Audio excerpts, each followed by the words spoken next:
Bien quoi la famille, bienvenue dans Zamactu, on va guetter l'actualité sur X. Let's go.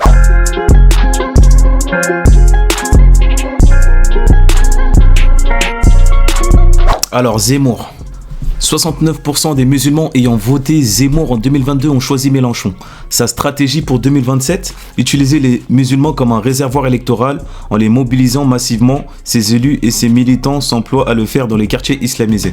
En fait, maintenant, moi, quand j'entends les gens qui disent que Mélenchon choisit les musulmans, j'ai envie de dire, et alors, dans le sens où les racistes d'extrême droite de ce pays, ils votent bien pour Zemmour.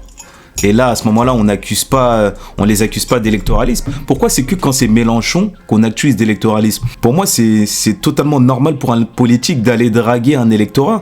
Je sais pas, moi, il y a des politiques qui vont draguer les travailleurs, les ouvriers. Il y a des politiques qui vont draguer les campagnards. Il y a des politiques qui vont draguer les bourgeois. C'est totalement normal. Pourquoi quand c'est les musulmans, ça pose problème? Je comprends pas. Surtout d'autant plus que ces mêmes musulmans sont stigmatisés par une grande partie des politiques. Donc c'est totalement normal que vous avez un Mélenchon. Si c'est pas Mélenchon, c'est quelqu'un d'autre qui aurait récupéré les musulmans. Donc c'est un peu con en fait de sortir ça à chaque fois comme excuse. Un bémol, d'abord je donnerai 2 chiffres simples pour éclairer ce qu'a dit le mec. Carrément, j'ai la flemme de regarder la vidéo. On va regarder les commentaires directement. Mélenchon n'a pas envoyé des milliers de SMS aux Français musulmans pour leur demander de voter pour lui. C'est toi qui as fait ça avec les Français juifs. Tu es le seul électoraliste. Ah oui, d'ailleurs, en parlant de juifs, le RN, on peut dire aussi que le RN fait de l'électoralisme par rapport à sa nouvelle stratégie de se mettre avec les juifs. Alors, comme votre stratégie depuis toujours est d'utiliser les racistes comme un réservoir en les mobilisant massivement pour exister médiatiquement, pour vendre vos livres, merci, voilà, tout simplement. Donc en fait, je sais pas pourquoi sortir tout le temps ça, et j'ai l'impression que ça marche limite. Alors, Ben le Patriote, on va regarder la vidéo. Métiers qui sont haram, mais vous pensez que c'est halal, juste parce que c'est un travail. Premièrement, le métier de caissier ou caissière, si vous travaillez dans une grande surface privée. En 2, chauffeur routier. Dans 3, avocat, employé dans une banque. Dites-vous qu'il y a des jeunes qui écoutent ces gourous et qui vont quitter. C'est une dinguerie, je suis en train de regarder un mec qui est en train de regarder une vidéo. C'est leur travail, de caissier, de caissière, probablement aussi de chauffeur routier dans l'alimentation. Ces mêmes personnes qui vous disent de ne pas dire bonjour entre un homme et une femme, c'est eux les responsables. C'est pour ça qu'on passe sur CNews tous les jours et qu'on parle d'islamisme et qu'on parle de radicalisation. C'est à cause d'eux. Eux, sur TikTok, c'est le cancer. Le cancer, c'est la tumeur française. Va en Arabie Saoudite. Arrête de vouloir égarer nos jeunes qui galèrent à manger et qui, lorsqu'ils trouvent un métier, on leur dit que c'est haram. On leur dit qu'il faut quitter ce métier. Mais c'est illicite qu'Allah ne sera pas content parce que le gars est caissier, ou que le gars est routier, ou que le gars est avocat, ou banquier. Toutes ces personnes-là, elles cherchent à se nourrir, à nourrir leur famille, à vivre dignement. Et tu leur mets encore des barrières. C'est toi le plus grand harami. Et TikTok et les réseaux sociaux, tout ça. Les gars, moi je rentre pas dans les détails de la religion. Mon avis, il est pas très loin de celui de Ben le Patriote. Je pense qu'il a un peu raison. Parce qu'en fait, nous, le problème, c'est on sait pas comment se comporter dans un pays qui n'est pas musulman. Peut-être il existe une autre manière de se comporter dans ce pays et peut-être qu'il faudrait pas forcément appliquer littéralement les écrits. Enfin après voilà, j'ai pas envie de rentrer dans les détails parce que je sais que quand tu parles beaucoup de ça, malheureusement les gens veulent pas entendre. Donc on va lire les commentaires directement. Alors, tais-toi Ben et va t'asseoir pour étudier la religion que tu prétends suivre. Visiblement, tu n'as pas retenu la leçon. Tu pourras donner tous les gages de soumission à ceux que tu veux plaire. Ils te renverront à tes origines et te rejetteront comme ils l'ont fait il y a quelques semaines. Il m'apparaît sincère dans sa démarche en tout cas. Je pense qu'on a un problème dans notre rapport à l'autre. Dans notre rapport aux non-croyants, dans notre rapport à... On a un problème dans ça. Moi, je serais plus de ceux, par exemple, une femme voilée. Moi, je serais plus de ceux qui disent « Ah, le voile, il est interdit dans ce pays. Ok, bah venez, on s'organise, on va voter pour la personne qui autorisera le voile. » Voilà, moi, je serais plus de ceux-là. Je serais pas dans le « Ah, le voile, il est interdit. Ok, bah je vais quand même mettre mon voile, je vais quitter tous les tafs que j'ai et je travaillerai pas. De toute façon, dans tous les cas, Dieu est avec moi. Moi, je serais pas vraiment de cet avis-là. Après, voilà. Allah wa'alem, comme on dit. Ces personnes n'ont pas le même niveau de foi que toi. J'ai un ami juif qui a démissionné parce que son travail ne répondait plus à ses convictions et il fait ce qu'il veut. On est libre ou pas. Arrête de taper sur l'islam et il y a d'autres problèmes plus urgents et ils ne veulent pas de toi. Après, bien évidemment, si t'as les moyens de démissionner, si t'as la possibilité de démissionner de ton travail et de rebondir ailleurs, bien évidemment, il n'y a pas de souci. En fait, le but, c'est de ne pas te tuer socialement, en fait. C'est ça l'idée. C'est pas tu quittes ton taf, au final, tu commences à serrer, tu fais plus rien, ça veut dire qu'au final tu peux même pas nourrir ta famille. Il s'agit plus de ça, tu vois. Alors je vois ce qu'il veut dire, c'est en rapport à l'usure, mais dans ces cas-là, on ne doit plus accepter l'argent qui, dès son impression de la banque centrale, a des taux d'intérêt, donc quelque part c'est paradoxal. Comment tu fais pour vivre après? Voilà, je suis un peu d'accord. Et d'ailleurs, les pays dans énormément de pays musulmans, ces pays musulmans, ils sont liés à des guerres. Ces pays musulmans, ils entretiennent des conflits. Donc comment on fait? Comment on fait pour, par exemple, à Dubaï, là, ce qui se passe au Soudan, les Émirats Arabes Unis, ils ont une responsabilité. Honnêtement, je sais pas, grande ou pas grande, je sais pas. Mais comment on fait du coup pour... En fait, ça suffit pas d'être un pays musulman, comme on dit. Je pense que chaque pays a les mains sales. Comment on fait du coup? C'est compliqué, c'est très très complexe. Pourquoi tu coupes la vidéo quand il explique pourquoi chacun de ces métiers sont haram? Ah, il a coupé, ok. Bref, moi je pense pas il faudrait cracher sur Ben le Patriote, surtout quand on voit la manière dont il défend l'islam face à plein de gens. On l'a vu, enfin, vous le voyez sûrement pas. Je regarde pas mal de vidéos.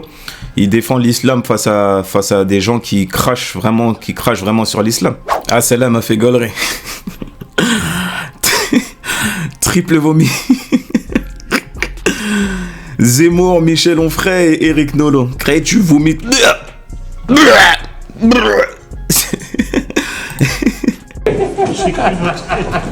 J'ai cru noter qu'il y avait trop de... Ouais, je t'ai vu hier soir. Oh, putain. Voilà. Regarde-toi dans un miroir, s'il te plaît. L'ordure wokiste, gauchiste, islamiste. C'est un mec comme toi qui va à la déchetterie de l'humanité à force de cracher sur tout ce qui le dérange, qui ne répond pas à ses codes à la con. Comment Onfray a-t-il pu tomber si bas, cautionnant un génocide, insultant les Gazaouis responsables de leur misère? Ce mec, crapule définitive, mondain, nanana. C'est vrai qu'à la base, Onfray, moi je le voyais comme un... Je crois que c'est pas un philosophe ou je sais pas quoi. Un intellectuel. Mais c'est vrai que quand t'as un parti aussi pris, en fait, on a du mal à te prendre au sérieux. C'est très compliqué, hein. Et moi, j'essaye d'être objectif dans chaque situation et tout, hein. Mais c'est vrai qu'Onfray, il est tombé bien bas. Quand tu vois ce ramassis de merde, tu te dis que la France a encore besoin d'une révolution pour ne débarrasser de ces racailles parasites. Alors, Éléonore l'héritier. Cyril Hanouna, face à Zemmour, on sentait que Glucksmann, dans le vide, il voyait sa vie défiler. Alors, on va guetter la vidéo. Ils sont tous devenus fous. Hier, ça a failli se frapper entre Éric Zemmour et Raphaël Glucksmann. Ouais, c'est chauffé. Ça a failli se taper. Ça a été une boucherie. C'était l'image de la soirée. Même David Pujadas, le pauvre. David Pujadas, s'est levé, le pauvre David. Bon, c'est notre Fabien Lecoeuvre, hein, David. Voilà, Ah, j'ai regardé l'interview, mais je savais pas qu'ils allaient se péter en fait. J'avais pas bien vu. Voilà, donc bon, il a tendu le bras arrivé, voilà, donc voilà, je l'adore en plus David Pujadas, c'est un amour de mec. Et il est très bon d'ailleurs. Et forcément, regardez. Bon, par contre, Raphaël Glucksmann, sur la tête de ma mère, lui, mais vraiment, j'ai jamais vu ça en fait. Le gars, il comprend rien à rien. Non, mais on dirait moi au tableau en 4ème. Non, mais sans charrier. Mais si, je vous jure que c'est une catastrophe. On voit en fait, on voit toute sa vie défiler. On lui pose une question. Il comprend. Et il ne propose rien. Il part dans le vide. Et il est haut dans les sondages. Non, non plus. Hein. C'est vrai que Glucksmann, j'avoue, c'est pas très convaincant. C'est pas très convaincant pour un mec de gauche. Lui, face à Mélenchon, il tient pas une seconde. Je pense que même Bardella, il peut le fumer. Hein. Il est plus haut que Zemmour en tout cas. Ouais, mais il a fait le score aux dernières européennes. C'est le seul à gauche, les mecs. Oui. Non, les mecs, c'est pour vous dire le niveau, excusez-moi. Regarde le niveau en débat. Ah oui, regardez le niveau. Géraldine Maillet, s'il vous plaît. Géraldine. Il y a une différence entre les deux, quand même. Ça va Il y en a un qui a été condamné, l'autre pas. Oui, mais il y en a un qui est brillant et pas l'autre. Alors, faut savoir lequel. Non, mais l'autre, il y en a un qui est décon. C'est vrai que là, ils sont en train d'encenser Zemmour, surtout Cyril Hanouna, alors que Zemmour, il vient de se faire condamner pour racisme. Et comme je dis toujours, on a le droit d'être raciste. Ça pose pas de problème en tout cas. En tout cas, ça pose aucun problème à Zemmour d'être raciste. Mélenchon, antisémite, présumé, n'ayant jamais été condamné, il est devenu radioactif. Personne ne voulait de lui dans les médias. Tout le monde crie à l'antisémitisme. Et en vrai, la gauche, elle en a même fait les frais en vrai. Parce que la gauche, elle s'est divisée en grande partie à cause de ça. Et c'est là que tu vois que la droite, ils ont bien joué. Parce qu'ils ont agité ce torchon-là. Mais pourquoi la gauche, là, ils agitent pas ce torchon-là pour Zemmour, histoire de diviser la droite encore plus. Limite, c'est un trophée, hein, ce qu'il a fait. Limite, c'est très très bien d'avoir été raciste, d'avoir été condamné. Là, tout se passe bien. Et pareil, en vrai, il ressort vainqueur de ce combat-là. Parce que même là, Glucksmann, en vrai, il aurait pu lui rappeler ça. Il aurait pu lui rappeler cet épisode-là, d'une manière ou d'une autre. En tout cas, là, Zemmour, il en ressort grandi de ce combat-là. Il prend beaucoup de pourcentage. Et c'est triste. C'est triste. Bon, après, c'est Glucksmann. Hein. Niveau Bref, on actuellement. va regarder les commentaires. Le meilleur, c'est sans conteste Monsieur Zemmour, et déjà avec sa culture générale, il sait de quoi il parle. Et l'autre, gaucho de merde, est pitoyable, et ça veut être au présidentiel. Bon, avec ce que prépare Monsieur Macron, ce n'est ni pour l'un ni pour l'autre. Demain la veille. Bref.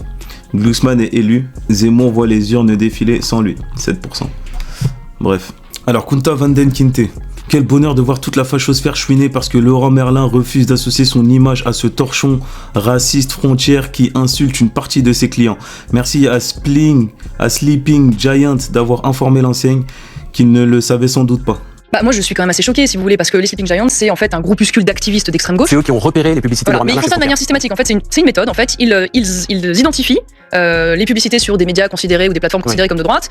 Ils dénoncent, ils intimident, ils harcèlent, ils font peur finalement aux grandes entreprises et donc les grandes entreprises se retirent et donc le fait si ces Leroy médias. Merlin décide de retirer sa pub, c'est la liberté de cette Moi entreprise je ou pas? pense que c'est donné. Ok, donc Leroy Merlin il a répondu: votre alerte a bien été prise en compte, le site a immédiatement été ajouté à notre liste de nos cautions. En aucun cas les propos tenus sur cette plateforme ni le message. C'est la liberté de tout le monde, mais c'est quand même de fait de donner raison, si vous voulez, aujourd'hui à ces méthodes qui sont des méthodes de voyous. Il y a quelques années, Marion Maréchal, vous vous en souvenez sans doute, Bernard Arnault, le patron de LVMH, le patron du groupe de luxe LVMH, avait retiré des millions et des millions de publicités à Libération après une qui l'avait fâché. C'était la une casse-toi pauvre con, voilà, casse-toi riche con, pardon. À l'époque, on vous a pas entendu. Mais excusez-moi, il y a une grande différence. C'est clivé de gauche. Bah moi je suis quand même assez choquée, si vous voulez, parce que les Sleeping. Et ouais, c'est ça la grande différence. La grande différence, c'est que Libération est de gauche. Non, nous ne voulons pas nous servir chez des enseignes qui font vivre une presse qui est au service de l'extrême droite, qui diffuse son message raciste pourri. Merci à nos géants de veiller à montrer où se cachent ces fachos et de les dénoncer.